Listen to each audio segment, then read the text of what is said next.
kalau udah jadi orang Kristen, kita bukan hanya menjadi orang Kristen, KTP-nya, identitasnya, tetapi level kita adalah pelayan Tuhan. Karena waktu Tuhan pada masa perjanjian lama memberikan pekerjaan kepada para nabi-nabi, jadi nabi-nabi bernubuat, menasehati, memberi teguran, dan memberitahu hukum-hukum termasuk hukum Taurat hanya untuk bangsa Israel. Maka dikatakan bangsa Israel adalah bangsanya pilihan Tuhan, umat pilihan Tuhan. Tetapi ketika Tuhan Yesus turun ke dunia dan sebelum dia naik ke surga, dia sudah memberikan amanat agung kepada murid-murid Tuhan Yesus untuk memberitakan kabar baik kepada semua bangsa-bangsa. Puji Tuhan, hari ini firman Tuhan sangat punya hubungan yang erat dengan pujian kita tadi, ya, karena hari ini kita belajar bahwa kalau kita adalah orang Kristen yang sudah naik level menjadi pelayan Tuhan, maka kita harus menjadi berkat. Jadi kita nggak cukup hanya dikatakan manusia Kristen, artinya manusia yang beragama Kristen, lalu naik level menjadi orang Kristen. Tidak cukup juga sampai menjadi orang Kristen, tetapi harus menjadi pelayan Tuhan. Saudaraku, jangan salah ya. Pelayan Tuhan bukan hanya pendeta, pengkhotbah, misionaris, saudaraku.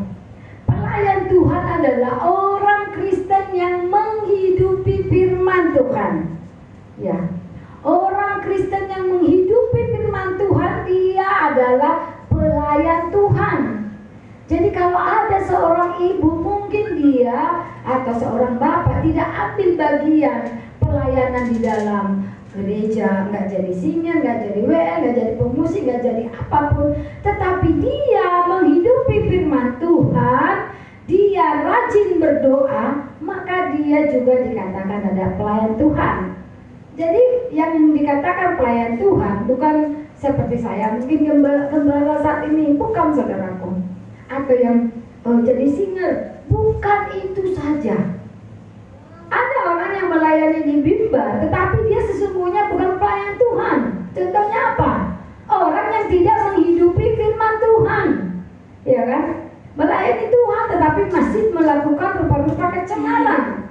Saudaraku, hari-hari ini sebelum masuk firman, ya sedikit saya ini apa yang hari-hari ini kita lihat dipertontonkan oleh orang manusia Kristen. Nah, saya katakan pada pemerintah kita, khususnya di kepolisian, sangat-sangat miris, saudaraku. Orang Kristen, ya, dia manusia Kristen, beragama Kristen, Tuhan kasih jabatan, tetapi dia membunuh. Maka kalau orang bilang nyawa ganti nyawa, benar. Karena nanti akan kita lihat, saudaraku, bahwa nyawa ganti nyawa dikatakan kenapa sih? Ya karena memang Tuhan udah bilang pada hukum Taurat jangan membunuh. Bukan Musa yang mengatakan jangan membunuh, tetapi Tuhan sendiri, saudaraku. Tuhan sendiri menuliskan pada 2 loh batu itu hubungan kita dengan manusia, ya. 5 batu itu, 5 hukum Taurat pada 1 loh batu itu bagaimana kita kepada Tuhan, dan 5 batu bagaimana kita dengan sesama manusia. Tuhan berkata jangan membunuh. Saudaraku yang dikasih Tuhan, betapa miris, ya, sangat miris sekali. Orang Kristen tidak menjadi berkat. Orang Kristen tidak menjadi garam. Orang Kristen tidak menjadi lilin di tengah-tengah kegelapan bangsa kita, saudaraku. Nah, hari ini, saudaraku, di manakah posisi kita? Apakah kita hanya menjadi manusia Kristen, ataukah kita menjadi pelayan Kristus, saudaraku? Maka pujian tadi, jadikan aku rumah doamu. Kemudian apa lagi tadi pujian kita? Agar aku bisa mendengar suaramu. Saudaraku, dia bisa melakukan itu karena dia tidak bisa mendengar suara Tuhan. Tidak ada Roh Kudus di dalam hatinya yang mengingatkan dia, mungkin kawan ini melakukan kesalahan, untuk mengampuni atau mengendalikan emosi. Saudaraku, kita harus menjadi berkat. Kita harus menjadi pelayan Kristus, amin. Karena itu amanat agung, saudaraku. Jadi amanat agung ini bukan untuk hamba Tuhan, bukan untuk sekolah teologi, tetapi untuk yang namanya orang Kristen yang sudah menerima hidup baru, saudaraku, yang sudah menerima hidup baru, maka dia secara otomatis adalah pelayan Kristus. Mari kita lihat Matius 5 ayat 13 sampai 16, 3 ayat saja. Matius 5 ayat 13 sampai ayat 16. Saya undang kita boleh bangkit berdiri, kita baca bersama-sama. Mari kita baca bersama-sama Matius 5 ayat 13 sampai 16. 1-2 ya. Garam dunia dan terang dunia. Kamu adalah garam dunia.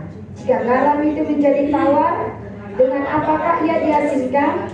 Tidak ada lagi gunanya selain dibuang dan diinjak orang.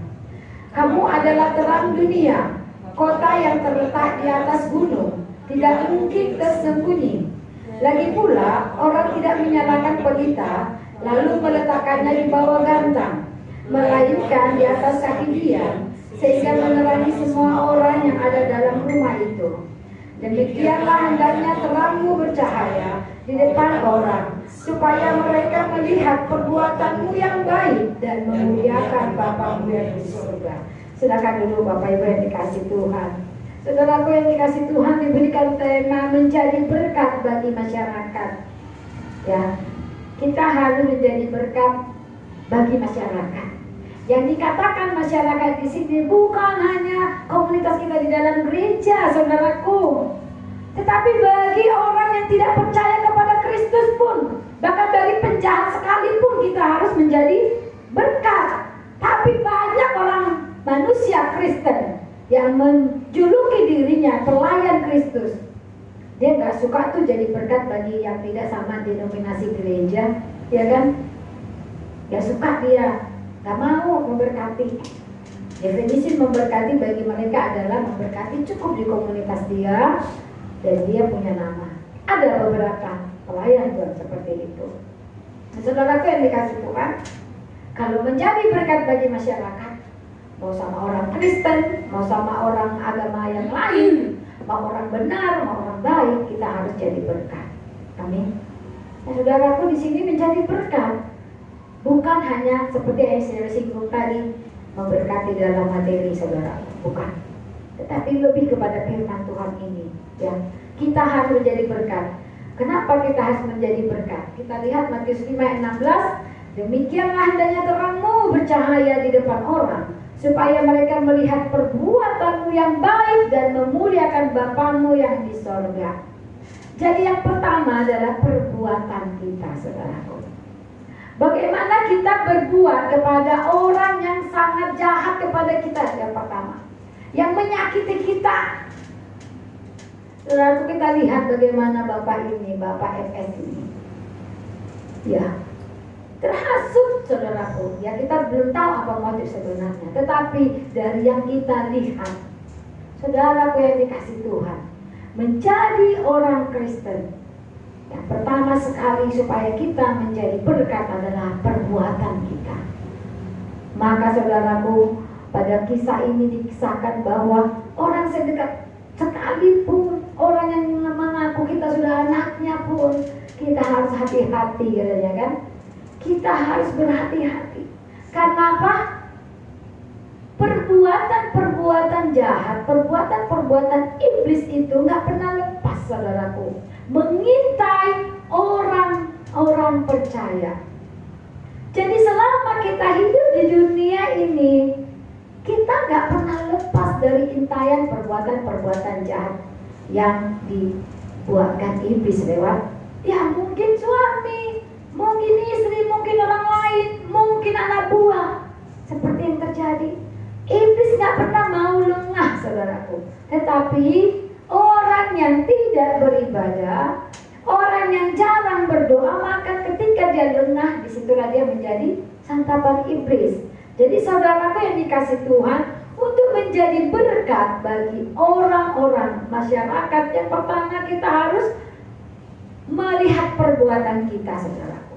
Kita lihat perbuatan kita. Oh iya, aku harus seperti ini, ya kan? Jangan sampai kita tidak pernah melihat perbuatan kita, tidak mau dikoreksi dan tidak mau evaluasi diri, saudaraku. Merasa diri kita sudah benar. Ya, banyak orang Kristen juga yang seperti itu, saudaraku. Bahkan di level pendeta nggak boleh dikoreksi.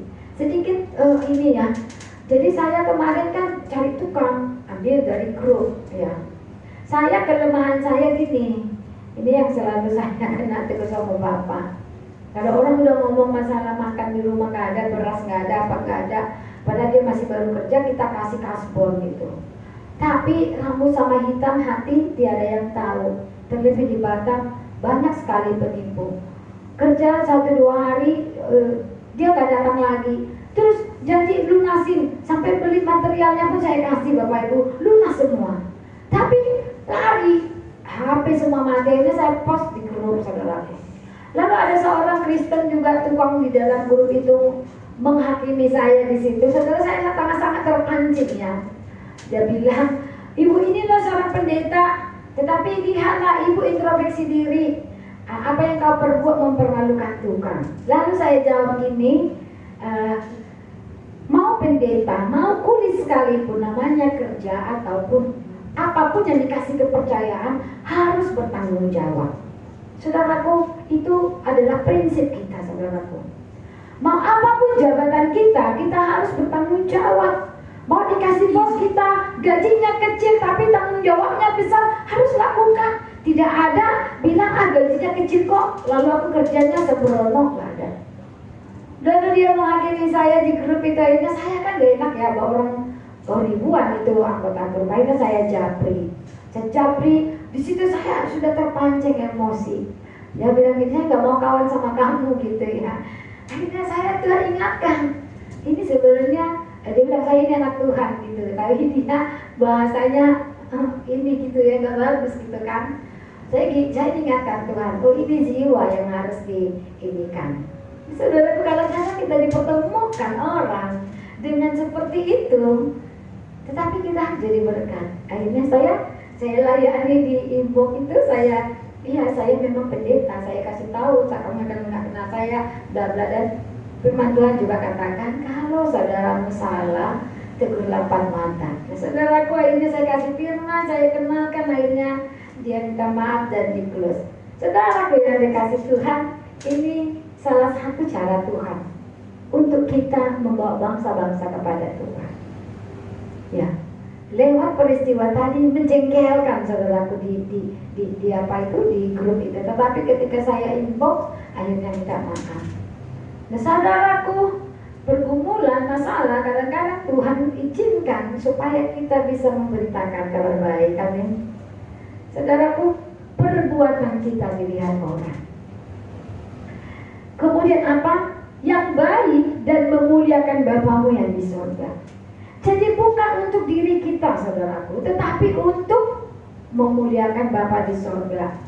Kalau setiap bulan 6, biasanya 2 tahun yang lalu dan tahun pertama kita lakukan, saudaraku, memberkati orang yang dekat dengan kita.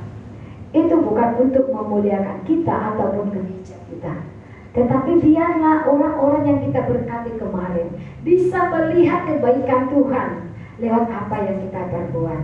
Maka perbuatan baik itu harus kita lakukan lagi nih, memberkati orang-orang yang susah. Kemudian dikatakan memuliakan Bapamu yang di surga. Slide ketiga, hidup yang bermakna adalah identitas setiap orang yang mengaku imannya kepada Kristus. Jadi hidup kita harus bermakna, saudaraku. Kadang-kadang saya berpikir gini ya, kalau saya lihat TikTok ya, kayak pengkhotbah, ya Bapak Ibu boleh lihatlah di TikTok, satu hari dia bisa memproduksi berapa TikTok, saya pikir gitu ya. Kemudian apalagi selain TikTok ini banyak sekali ya. Saya berpikir gini, bukan menghakimi, tapi saya berpikir gini, orang ini benar gak sih? Benar gak sih dia melakukan apa yang dibilang ini? Atau dia hanya motivator untuk terkenal di TikTok sehingga banyak followernya? Apalagi kalau udah dibilang like, subscribe dan segala begono gitu. Benar gak sih hidupnya ini? Saudaraku yang dikasih Tuhan itu kadang-kadang Bisa juga bisikan iblis membuat menginikan iman kita, atau bisa juga kita memang diingatkan Tuhan supaya punya hikmat. Nah saudaraku, pada grup kami gembala ya banyak ada pro kontra. Bagaimana Roh Kudus membedakan Roh Kudus? Apakah itu Roh Kudus dari Tuhan atau katanya setan, saudara? Ya, saudara yang dikasih Tuhan, ada yang bilang kayak gini. Ya karena banyaknya pendeta-pendeta posting-posting firman Tuhan jadi antara doktrin yang si ini nggak cocok dengan doktrin yang ini, pendeta ini nggak cocok dengan pemahamannya pendeta ini gitu. Ya saudaraku, ada seorang hamba Tuhan berkata gini, kita sudah diberikan Tuhan Roh Kudus untuk membedakan manakah roh yang daripada Tuhan dan manakah yang bukan daripada Tuhan. Tapi saudaraku, setuju nggak dengan itu? Setuju ya, Tuhan sudah memberikan kepada kita roh. Tetapi selain roh kita harus baca firman Tuhan, saudaraku. Jadi makanya banyak juga orang yang fanatik sekali dengan pendetanya, dengan ajaran di gerejanya, tapi dia nggak pernah baca firman. Ini salah, saudaraku. Sehingga dia menjadi mengidolakan hanya pendetanya saja, tapi tidak dia lihat dan belajar firman Tuhan. Maka firman Tuhan tidak ada salahnya ketika firman berkata, sebab Tuhan sudah memberikan kepada kita roh untuk membedakan manakah yang daripada Tuhan atau mana dari si jahat. Saudaraku, kalau kita untuk bisa membedakan mana yang benar, mana yang salah, tidak cukup hanya berkata mengandalkan firman tadi, tetapi kita harus bergaul karib dengan Tuhan. Maka inilah yang dikatakan orang yang punya identitas adalah yang bermakna. Bermakna hidupnya artinya di sini kita mempunyai manfaat, mempunyai efek yang baik kepada orang. Kalau hanya kita mungkin mengabarkan kabar baik, setiap hari memproduksi banyak TikTok, tetapi sebenarnya kita tidak berefek untuk orang lain, saudaraku yang dikasih Tuhan, maka dia bukan menjadi berkat. Ya. Banyak orang yang mungkin hanya untuk tampil di medsos atau mungkin mendapatkan uang lewat itu, saudaraku. Tetapi sebenarnya berdampak gak sih dia untuk orang yang paling dekat? Saudaraku, saya mengalaminya ketika kita kemarin untuk membangun POSPI, saudaraku. Bagaimana orang ini luar biasa, setiap hari kasih firman di TikToknya, apa lagi ya, di Reelnya. Tapi seperti tadi, dia hanya mau menjadi berkat di komunitasnya, saudaraku. Nah, saudaraku, kita tidak sedang menghakimi, tetapi inilah yang terjadi fenomena saat ini. Maka kalau dikatakan bermakna, ya itu adalah identitas setiap orang yang mengaku imannya kepada Kristus. Jadi hidup kita harus bermakna, bukan hanya di gereja ini, saudaraku, bukan hanya di kita-kita aja, tetapi bermakna bagi masyarakat banyak. Mungkin yang punya kos-kosan, saudaraku, bagaimana sekarang kehidupan ekonomi, ya kan? Ada anak kos yang gak ada uangnya tapi mau masuk. Ada anak kos yang kabur. Saudaraku yang dikasih Tuhan, ketika mereka minta tolong ke kita sebagai orang Kristen, kita tolong, saudaraku. Jangan kita juga kejam. Ada orang tua murid saya kemarin harus dikeluarin, saudaraku. Barang-barangnya dikeluarin dari rumah karena nggak bayar sewa. Ya memang yang punya rumah bukan orang Kristen ya. Tetapi kalau kita sebagai orang Kristen ada hal yang seperti itu, saudaraku, janganlah ya. Karena firman Tuhan katakan harus menjadi berkat bagi masyarakat. Jadi itulah identitas kita. Hidup kita harus bermakna. Perubahan hidup yang dikerjakan oleh Roh Kudus dalam hidup kita haruslah nampak dan dapat dirasakan oleh masyarakat di sekitar kita. Saudara pengen Tuhan, apakah gereja kita ini sudah berdampak bagi masyarakat? Saya mau bilang, ya, tapi masih sedikit. Kita harus kerja keras lagi, amin. Amin, saudaraku. Kita harus makin semangat lagi, amin. Saudara yang dikasih Tuhan, kita boleh bangga kepada Tuhan Yesus yang sudah memberikan kita POSPI. Memang ya, saya jarang di sana, tapi orang Ibu Meli sama Ibu Nancy di sana. Saya percaya, saudaraku, Kita saat ini sedang menabur lewat Postpay terutama Superfine ya. Saya percaya, saudaraku yang dikasih Tuhan, jangan pernah lelah bekerja di dalamnya Tuhan. Amin. Kita harus berdampak, itu identitas kita, itulah cirinya orang yang sudah dibaharui Tuhan. Jadi jangan berdampak hanya di medsos kasih firman, tidak usah. Bagi saya nggak perlu, karena orang-orang itu udah banyak kok punya gereja masing-masing, ada hamba Tuhannya. Lebih bagus yang gak kelihatan saudaraku, tapi kita boleh menjadi garam, menggarami orang. Ya kan, garam gak kelihatan bagaimana dia kerja, tapi kok bisa ikan itu menjadi asin. Ya kan, kita harus menjadi garam. Jadi berdampak, ya tidak harus dilihat orang. Langsung kita membagikan seperti itu, dibuat di medsos, membagikan, gak perlu ya. Tetapi kita berdampak adalah kita lewat perubahan hidup kita boleh menjadi berkat. Kita harus menghasilkan buah pertobatan, yaitu hidup yang menjadi berkat bagi orang lain. Jadi kalau kita berkata hidup kita sudah bertobat, maka kita harus menjadi berkat bagi orang lain. Bagaimana kita untuk menjadi berkat? Pada konteks di atas ada 3 hal, saudaraku. Ya, selain kelima, yang pertama apa? Hidup menjadi garam dunia. Kamu adalah garam dunia. Jika garam itu menjadi tawar, dengan apakah ia diasinkan? Tidak ada lagi gunanya selain dibuang dan diinjak orang. Ya, pada kasus yang sekarang, kasus FS, saudaraku, dia sekarang ini posisinya adalah garam yang tidak berguna, maka dicampakkan dan dibuang, kata firman Tuhan. Pada hukum negara kita, dia dihukum mati. Saudaraku, hukum di dunia, hukum mati.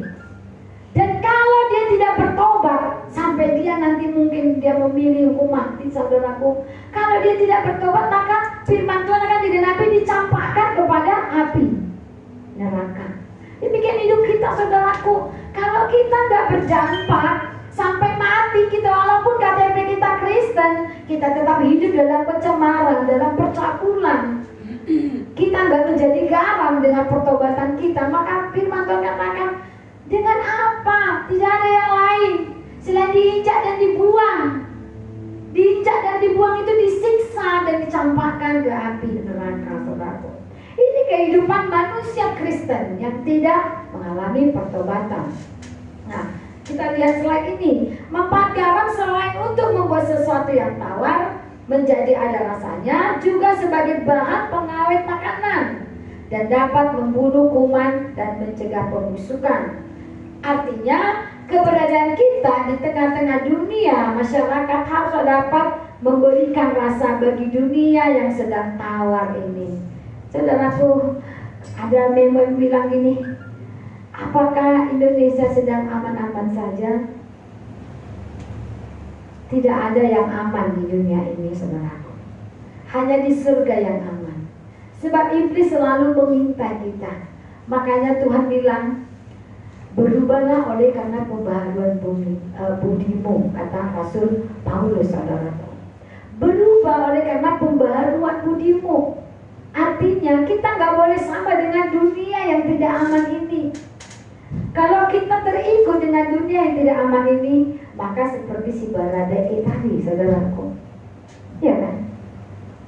Walaupun dia dari depan udah seperti ini, kalau dia yang dekat dengan Tuhan, gak mungkin dia mau membunuh teman sekamarnya yang dipanggil dia abang. Saudaraku, ini menunjukkan seberapa dekat dia dengan Tuhan. Ada yang bilang dia juga kalau enggak dia kena mati. Tetapi seorang yang dekat dengan Tuhan, dia pasti gak mau membunuh, saudaraku, walaupun dia tertekan. Maka sama seperti orang-orang Kristen, saudaraku. Kalau saat ini di sini katakan datang penjagal, orang yang gak mau meninggalkan Kristus disembelih. Kita orang Kristen pelayan Tuhan ya sembelih aja, ya kan? Karena pikiran kita kalau kita mati kita ke surga. Tetapi saudaraku, si Baradai melakukan karena apa? Karena dia juga takut mati dan juga takut ditembak. Tetapi dia tidak mengingat bahwa dia sedang akan membunuh temannya. Dia nggak ingat hukum Taurat. Hukum Taurat jelas berkata, jangan membunuh. Ya kan? Saudaraku, dia tidak menjadi garam. Dia tidak menjadi garam, saudaraku, untuk peristiwa itu. Tetapi dia terikut dengan arus perbuatan dosa. Saudaraku yang dikasih Tuhan, dunia ini tidak sedang aman. Dunia ini tidak sedang baik-baik. Lihat bagaimana kasus seks, pelecehan seks. Bagaimana sekolah-sekolah yang dikelola keagamaan, saudaraku. Ada predator, ya kan?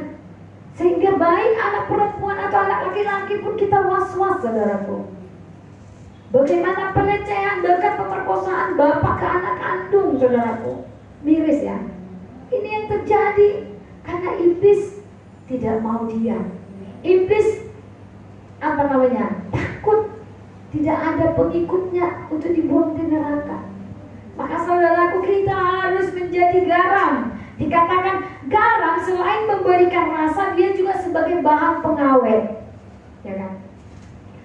Keberadaan kita di tengah-tengah dunia masyarakat harus dapat memberikan rasa bagi dunia yang sedang tawar. Kita harus menjadi berbeda dari tahun lalu. Kekristenan kita mungkin kita cuek, tetapi tahun ini saudaraku, kita harus mulai bergairah.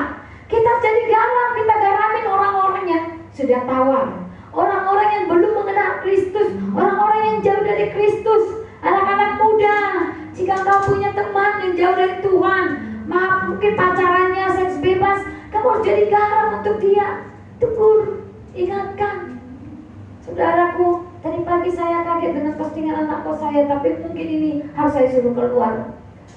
Saya kita bikin di medsos mencari anak kos gitu ya. Saya sewakan rumah saya. Tapi pertama saya bilang tidak boleh, bebas ya kan. Tapi tadi pagi postingannya bilang gini ya, maaf ya. Dia bikin statusnya gini loh. Ini Batam loh. Bohong kalau pacaran tidak bebas. Kalau kamu mau cari rumah kos bebas, saya tunjukin, katanya gitu. Wah, saya kaget. Tahu saya ibu gembala gitu. Saudaraku yang dikasih Tuhan, hal-hal seperti ini pun tidak boleh kita terima, saudaraku. Karena kita sama dengan bersekongkol dengan perbuatan dosa. Saudaraku yang dikasih Tuhan, orang Batam sendiri, orang perempuan, gadis di Batam sendiri sudah mengkonotasikan Batam ini bebas. Saudaraku, betapa iblis luar biasa dan buat di medsos.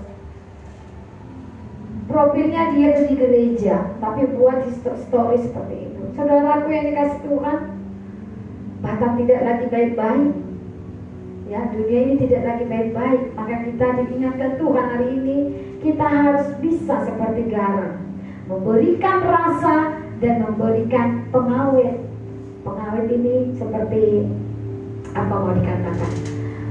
Kita harus teguh, saudaraku. Kalau hari ini kita melayani seseorang, walaupun kita katakan dikecewakan, kita nggak boleh meninggalkan begitu aja. Kita tetap harus jalin pertemanan, saudaraku, karena kita tetap harus menggarami dia. Yang kedua, kita harus hidup menjadi terang dunia. Pada ayat 14 katakan, kamu adalah terang dunia. Kota yang terletak di atas gunung tidak mungkin tersembunyi. Saudaraku yang dikasih Tuhan, kita terang dunia. Terang kita harus bercahaya. Enggak boleh terang itu disembunyikan. Artinya seperti ini. Orang Kristen yang sombong rohani banyak. Sombong rohani ini gimana? Kalau tetangganya mungkin orang yang jauh dari Tuhan, tetap orang Kristen atau orang agama lain, dia nggak mau bergaul, saudaraku. Dia nggak mau tegur sapa. Dia mengkhususkan dirinya orang kudus. Ini juga salah. Kalau kita orang yang sudah hidup di dalam Tuhan, terang kita harus berdampak kepada orang yang tidak mengenal Kristus. Jadi kalau tetangga kita maaf kata mungkin dia hidup kebohongan, ya mungkin seperti anak kos saya ini nih, hari ini harus saya bereskan gitu ya. Kalau kenyataan seperti postingan dia, saya harus membereskan, saudaraku, sekalipun harus kehilangan uang mau dibilang. Itulah kita menjadi terang di tengah-tengah kegelapan dunia ini, saudaraku. Tetangga kita yang mungkin mereka kepoan, berani nggak tegur? Ya berani, tapi dengan cara yang baik. Tersinggung ya terserah. Tetapi kalau kita mengasihi, kita mulai dulu dengan pendekatan berteman. Habis itu baru kita kasih tahu firman, saudaraku. Itu kita bermanfaat, kita menjadi terang bagi mereka. Yesus adalah sumber cahaya. Jadi kalau kita menegur teman kita yang seperti itu, karena kita harus selalu berprinsip, bukan karena aku, tetapi karena Kristus yang ada pada aku. Karena kasih, saudaraku. Karena kasihlah kita menegur mereka yang berbuat dosa. Ya, dia menjadi terang dunia, berarti kita mempresentasikan sikap hidup yang mengikuti teladan Yesus. Yesus berkata kepada orang yang meninggalkan Yesus, "Hai orang bodoh." Kasar katanya ngomong gitu. Tapi memang kenyataan kan, dia sudah menerima Kristus tetapi dia tinggalkan. Orang apa lagi namanya? Ya orang bodoh. Orang yang sudah menerima keselamatan tetapi dia tinggalkan. Nah, sekali itu dia dikatakan orang bodoh. Lalu kita dikirim Tuhan untuk mempresentasikan terang Tuhan kepada dia, tapi dia nggak mau. Ini baru dikatakan orang bebal. Jadi orang bodoh dengan orang bebal itu berbeda, saudaraku. Mungkin dia meninggalkan Kristus oleh karena ketidaktahuannya akan firman. Kita maklumi karena banyak orang Kristen tapi tidak cinta firman karena tidak tahu, maka meninggalkan imannya, pergi ke seberang. Itu kita katakan orang bodoh. Tetapi kalau kita datang kepada mereka berulang-ulang, tetapi dia tetap di dalam dosa, ini namanya orang bebal. Maka dia sama seperti garam tadi, dia tidak bermanfaat lagi, dia diinjak dan dibuang, saudaraku. Orang Kristen tidak seharusnya menarik diri dari dunia ini. Kita gak boleh jadi biar aja lah, biarin aja lah hidup dia, itu gak boleh, saudaraku. Ya, kita gak boleh cuek lihat orang yang hidup di dalam dosa. Banyak yang seperti itu, gak cari aman daripada pertemanannya putus, gak mau menegur, saudaraku. Ini namanya tarik diri, menyembunyikan terangnya di bawah gantang karena dunia sedang dilanda kegelapan dan memerlukan terang. Saya dua teman saya bercerai, saudaraku, tapi saya belak-belakan ngomong. Yang satu saya ikut menjadi saksinya, ya kan? Tapi saya bilang di depan sama dia, saya mau jadi saksimu karena saya memang tahu bagaimana kisahmu. Karena dia semuanya termasuk kakak rohani saya. Dia yang bawa saya mengenal Kristus lebih sungguh gitu ya. Tetapi dia kasihan dapat suami yang tentu. Waktu mau ke pengadilan saya hanya bilang kepada dia, "Kak, aku mau jadi saksi tapi ingat satu. Sebenarnya di dalam Kristen tidak ada perceraian kecuali karena berzina. Ya ini memang berzina. Tetapi ingat kau tidak untuk menikah." Saudaraku, itu saya ingatkan. Yang kedua juga saya seperti itu kemarin curhat, tetapi ingat jangan untuk menikah. Saudaraku yang dikasih Tuhan, berani gak kita seperti itu? Kalau kita sudah tahu firman, maka kita punya keberanian karena ada kasih Kristus. Ya ini mendorong kita, saudaraku, mendorong kita untuk memberitakan kebenaran firman Tuhan. Tapi kalau mereka tetap melakukan itu urusan mereka. Seperti firman Tuhan hari ini, jangan sembunyikan terangmu di bawah gantang. Terang Kristus harus bersinar melalui kehidupan kita. Ada pepatah yang mengatakan lebih baik menyalakan sebuah lilin daripada mengutuki kegelapan. Ya, jadi lebih baik menyalakan sebuah lilin daripada mengutuki kegelapan. Lebih baik kita melakukan perbuatan yang baik daripada kita hanya menyalahkan keadaan. Ini karena si itu, ini karena begini. Dan bagus kita lakukan apa yang menjadi bagian kita, saudaraku. Banyak orang yang ketika terjadi satu musibah di bangsa kita, katakanlah seperti banjir bandang atau gempa kayak kemarin terjadi tsunami, banyak yang ribut di medsos. Pemerintah kurang cepat lah, ini kurang inilah, ini kurang ini. Mana nih gereja? Ya seperti itu ya, mana ini. Saudaraku, tidak baik seperti itu. Seperti firman Tuhan katakan, lebih bagus kita melakukan daripada kita mengutuki. Tunjukkan terang kita, ya kan? Saudaraku, yang ketiga, apa yang harus kita lakukan sebelum menjadi berkat? Hidup yang bercahaya.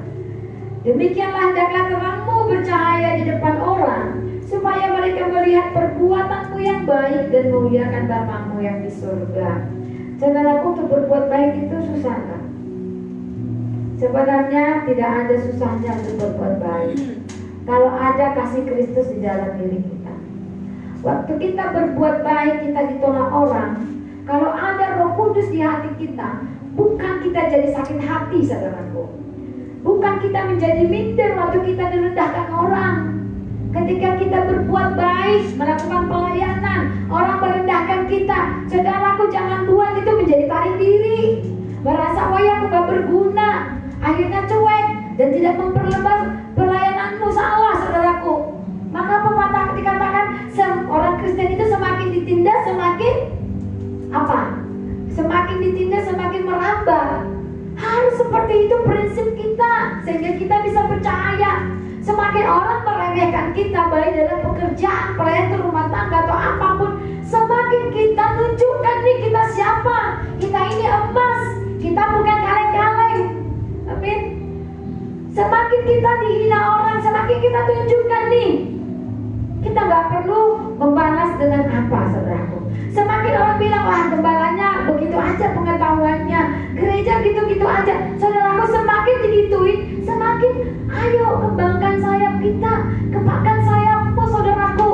Tugas pelayan ini bukan cuma tugas gembala, tetapi tugas kita. Sebab kita tadi di awal saya katakan kita dari manusia Kristen menjadi orang Kristen dan menjadi pelayan Kristus. Kita harus menjadi pelayan Kristus karena kita sudah menerima mandat amanat agung, saudaraku. Jadi beban itu bukan cuma beban gembala, tapi beban kita semua yang ada hari ini di tempat ini, saudaraku. Semua yang ada di faith. Mari kita bergandeng tangan. Kita menjadi terang dan garam. Terang kita harus bercahaya, walau apapun yang ada di sekitar kita, saudaraku. Bagaimana ketika Yesus mau naik ke surga, Dia menitipkan amanat agung kepada murid-muridnya. Saudaraku, dulu ketika zaman Nabi-Nabi, Tuhan memberikan wahyu, termasuk kepada Musa, ke-10 hukum Taurat. Skopnya kecil, saudaraku. Hanya orang Israel, hanya bangsa Israel. Jadi Musa hanya berpikir, oh iya hanya bangsa Israel. Dia nggak peduli Mesir.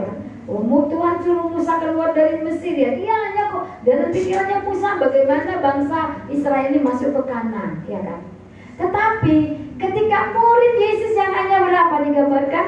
12. Tetapi mereka berkembang lagi, murid memuridkan, ya, multiplikasi terjadi, murid memuridkan. Nah, saudaraku, mereka hanya sedikit. Dikatakan kurang lebih waktu itu mereka ada 40-an, ya kan? Tapi mereka diberi Tuhan tugas yang sungguh besar. Ibaratnya ada satu akuarium besar, ikan koinya kecil-kecil mungkin cuma ada 5. Tetapi disuruh dia harus menebarkan pesonanya kepada di akuarium yang besar.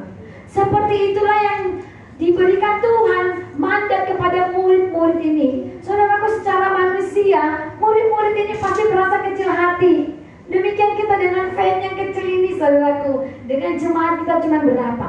Tapi amanat agung Tuhan itu sangat besar. Seperti dalam kita tadi, saudaraku. Pujian tadi bilang apa? Rumah doa bagi suku dan bangsa. Suku dan bangsa bukan cuma suku yang ada di Indonesia, tapi bangsa-bangsa, saudaraku.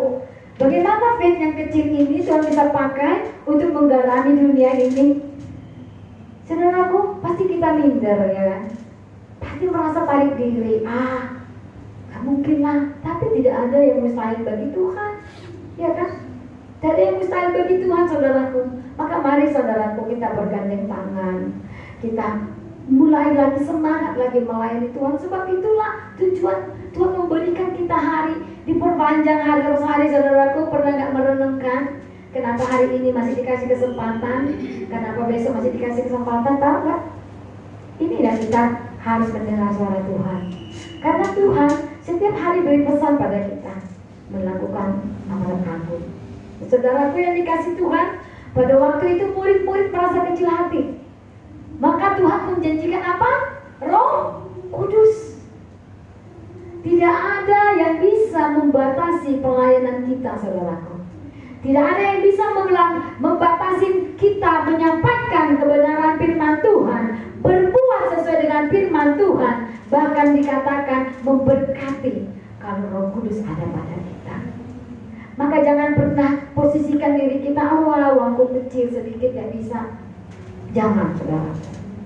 Jangan pernah membatasi berkat Tuhan. Maka kita harus memberkati. Jangan pernah batasi kuasa Tuhan. Maka kita berani berdoa, saudaraku. Jangan batasi kuasa Tuhan bekerja. Karena Roh Kudus sudah ada pada kita. Jadi kalau ada orang sakit, doakan, saudaraku. Mujizat terjadi bukan karena kita, tapi mujizat terjadi karena ada Roh Kudus yang kita punya. Amin. Jangan kita batasi. Kita punya iman yang besar kepada Tuhan.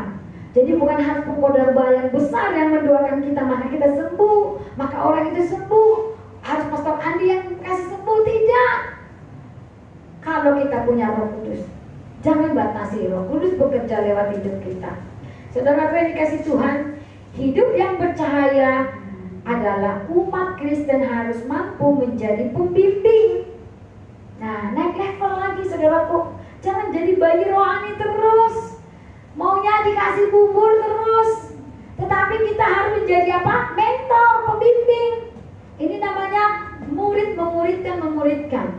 Kalau murid-murid Tuhan Yesus gak memuridkan, maka bagaimana firman Tuhan sampai ke kita?